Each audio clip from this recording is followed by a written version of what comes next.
Tapos ang isang matagumpay na anti-illegal drug operation umabot sa 1.6 million pesos na halaga ng full-grown marijuana plants ang binunot at sinunog ng mga tauhan ng PNP Cordillera.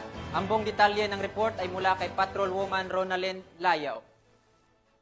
Sa mas pagpapaigting ng kapulisan ng Cordillera sa kanilang kampanya kontra ilegal na droga, binunot at sinunog ng mga operatiba ang mahigit 1.6 milyon halaga ng fully grown marijuana plants sa magkahiwalay na operasyon sa probinsya ng Kalinga at Benguet nito lamang ika-2 ng Nobyembre 2025. Matagumpay ang operasyon dahil sa pagtutulungan ng mga operatiba ng Kalinga Police Provincial Office at Benguet Police Provincial Office. Katuwang ang ibang unit ng pamahalaan na may layuning wakasan ang mga ilegal na droga.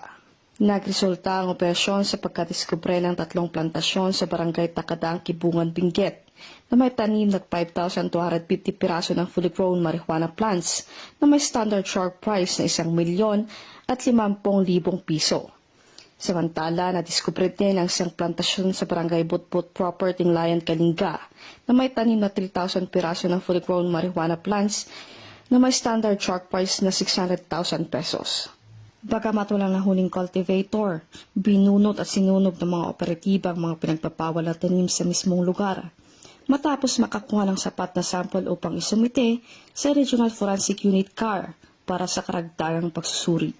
Ang matagumpay na operasyon ay patunay sa dedikasyon at determinasyon ng kapulisan ng Cordillera sa kanilang kampanya kontra ilegal na droga upang mapanatili ang kaayusan at kapayapaan ng komunidad tungo sa isang bagong Pilipinas.